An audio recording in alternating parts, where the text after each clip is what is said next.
নির্বাচন হবে কি হবে না, নির্বাচন ফেব্রুয়ারিতে হবে না কখন হবে, নির্বাচন আদৌ 2026 সালে হবে নাকি নতুন যে যুক্তি সামনে আসছে, যেমন এবি পার্টির সাধারণ সম্পাদক ব্যারিস্টার ফুয়াদ, বিতর্কিত এই চরিত্র, তিনি মন্তব্য করেছেন যে নিয়ম অনুযায়ী 2029-এর আগে নির্বাচন হওয়ার কোনো স্কোপ নেই, যেহেতু 2029 পর্যন্ত আওয়ামী লীগ সরকারের মেয়াদ রয়েছে।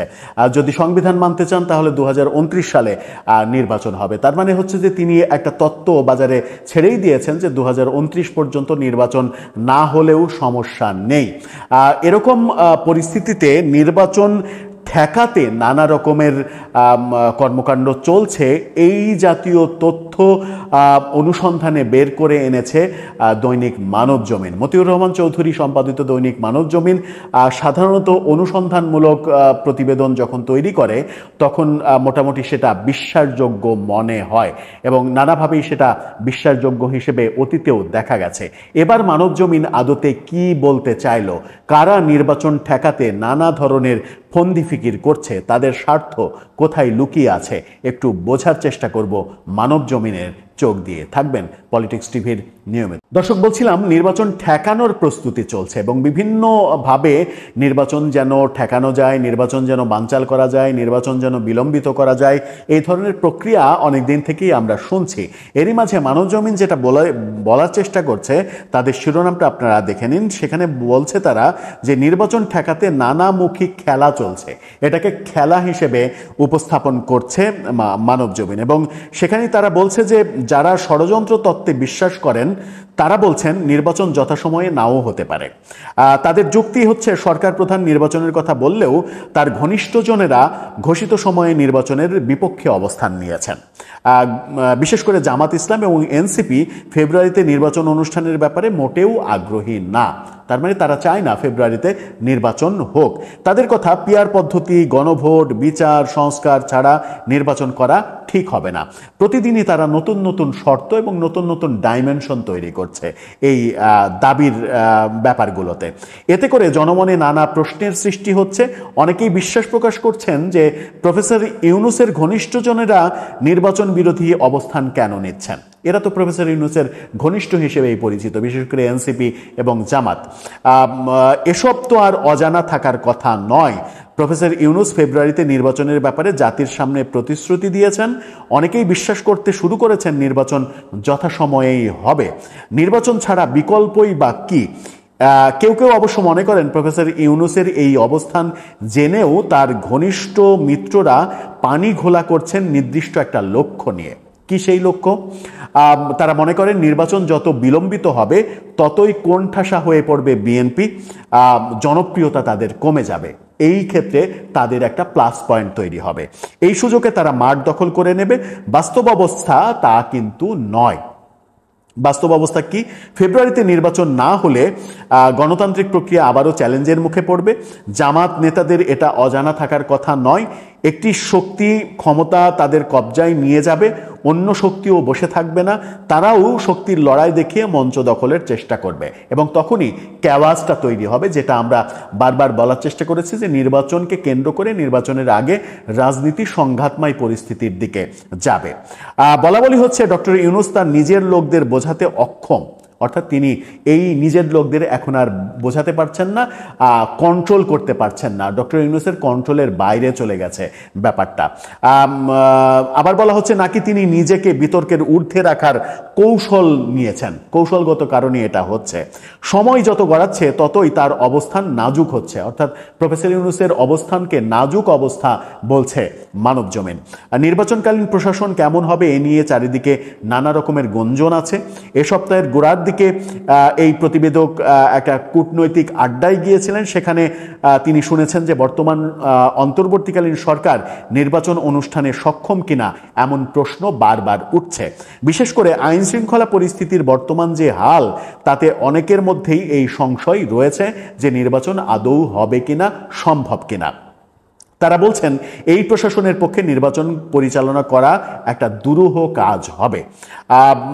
অতি সম্প্রতি ঢাকাস্থ একজন শীর্ষ মার্কিন কূটনীতিক প্রধান বিচারপতির সঙ্গে একটি সৌজন্য সাক্ষাতে মিলিত হয়েছেন। এই সাক্ষাৎ ঘিরেই অন্তহীন জল্পনা কল্পনা, ওদিকে নির্বাচন ঠেকাতে নানামুখী খেলা চলছে। অর্থাৎ প্রধান বিচারপতির সঙ্গে যখন মার্কিন কূটনীতিকের সাক্ষাৎ, তখন বলা হচ্ছে যে আদালতের মাধ্যমে নির্বাচনের ব্যাপারে কোনো ধরনের কোনো সিদ্ধান্ত আসবে কিনা সেই ব্যাপারেও নানা রকমের আলোচনা চলছে। নির্বাচন কমিশনের উপরেও চাপ সৃষ্টি করা হচ্ছে, যে কারণে প্রধান নির্বাচন কমিশনার বলেছেন যে যদি চাপ দেয়া হয় তাহলে তিনি পদত্যাগ করবেন, তিনি চাপের কাছে নতি স্বীকার করবেন না। বাংলাদেশের ইতিহাসে প্রথম কোনো নির্বাচন কমিশনার, প্রধান নির্বাচন কমিশনার এই জাতীয় কথা বললেন যে চাপ তিনি সহ্য করবেন না, চাপ আসলে তিনি পদত্যাগ করবেন। কোনো অসুস্থ রাজনীতি, পর্দার আড়ালের কোনো খেলায় তিনি যে আত্মসমর্পণ করবেন না, এই বার্তাই তিনি দিয়েছেন জাতির সামনে।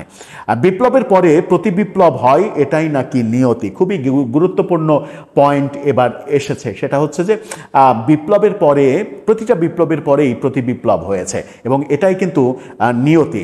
আর এর মূল উপাদান হচ্ছে গুজব। বাংলাদেশে এই মুহূর্তে যেভাবে গুজব ডালপালা মেলতে শুরু করেছে, তাতে করে অনেকেই শঙ্কিত, আবারও গণতন্ত্রের মৃত্যু হয়ে যায় কিনা। প্রশ্ন উঠেছে যে বিপ্লবের পরে প্রতি বিপ্লব, এটা তো অবধারিত, সেই প্রতি বিপ্লবটা কবে হবে, কখন নাগাদ হবে? এই প্রতি বিপ্লবটা কি এই নির্বাচনকালীন সময় নিয়ে যে রাজনৈতিক ক্যাওয়াজ তৈরি হবে, সেই ক্যাওয়াজের সুযোগ নিয়েই প্রতি বিপ্লবটা হবে? প্রতি বিপ্লবের জন্য যারা অপেক্ষা করছে, যারা মুখিয়ে বসে আছে, তারা কিন্তু একটা সুযোগের অপেক্ষায় রয়েছে। একটা সুযোগ দিলেই তারা প্রতি বিপ্লব করবে এবং সেখানে নতুন করে আবারও রাজনৈতিক সংকট তৈরি হতে পারে, যেটাকে মানবজমিন বলছে যে গণতন্ত্রের সংকট তৈরি হবে। যদিও এখন প্রশ্ন তো আসেই যে গণতন্ত্র এখন আদৌ আছে কিনা। শেখ হাসিনার সরকারকে বিদায় করে দিয়ে আমরা মানে গণতান্ত্রিক পরিবেশ পেয়েছি কিনা, আমরা ভালো সমাজ পেয়েছি কিনা, ভালো রাষ্ট্র ব্যবস্থা পেয়েছি কিনা, সেই প্রশ্ন কিন্তু আছে এবং সেই প্রশ্নের উত্তর হচ্ছে না, আমরা পাইনি। বিভিন্ন স্টেক হোল্ডার, বিভিন্ন গবেষণা সংস্থা, এনজিও, আন্তর্জাতিক সংস্থা, তারা বিভিন্নভাবে যে প্রতিবেদনগুলো দিচ্ছে, অতি সম্প্রতি টিআইবির পরপর দুটা প্রতিবেদনে এটা স্পষ্ট হয়েছে যে সরকার ঠিকভাবে ফাংশন করতে পারছে না। সরকার বেশিরভাগ ক্ষেত্রেই, সেটা 90+ ক্ষেত্রেই সরকার ব্যর্থতার পরিচয় দিয়েছে এবং সরকারের ব্যর্থতার ফলেই নানা রকমের সংকট তৈরি হচ্ছে। এই যে সরকারের ব্যর্থতা, এই সরকারের ব্যর্থতার কারণও সরকারে যারা রয়েছেন তাদের সরকার চালানোর ব্যাপারে অনভিজ্ঞতা এবং আনাড়িপনা দায়ী বলেও অনেকে মনে করছেন। এখন মানবজমিন যে কথাটা বলছে যে নির্বাচন বানচাল করতে কিংবা নির্বাচন ঠেকাতে একটা খেলা, নানামুখী খেলা, সেই খেলার অংশীজন কারা, সেটা এখন বড় ব্যাপার। খেলাটা কি প্রফেসর ইউনূস ভার্সেস এনসিপি জামাত এই খেলা শুরু হবে, নাকি এনসিপি জামাত শেষ পর্যন্ত প্রফেসর ইউনূসকে তাদের নিজেদের দলে নিয়ে বিএনপি বিরোধী একটা সমন্বিত উদ্যোগ নেয়ার পথে সফল হয়ে যাবে? কোন পথে এগুচ্ছি আমরা? বিএনপি তাদের রাজনৈতিক কৌশল নির্ধারণে কোন সিদ্ধান্ত নেবে? এই যে রাজনৈতিক সংঘাতময় পরিস্থিতি, সেই পরিস্থিতির মধ্যে আওয়ামী লীগ সুযোগ নিয়ে আবার ফিরে আসার চেষ্টা করবে কিনা, এতগুলো প্রশ্নের সমাধান আমার মনে হয় যে খুব একটা পরিষ্কার নয় এবং অন্ধকারময় জগতেই প্রশ্নের ব্যাপারগুলো এখনো, প্রশ্নের উত্তরগুলো এখনো লুকিয়ে আছে। এখন প্রশ্নের উত্তরগুলো বের করে আনাটাই বড় প্রশ্ন, বড় বিষয় হয়ে দাঁড়াবে। দর্শক, আপনার কি মনে হয় শেষ পর্যন্ত এই খেলায় জিতবে কে, হারবে কে? আপনার মতামত জানিয়ে লিখতে পারেন আমাদের কমেন্ট বক্সে।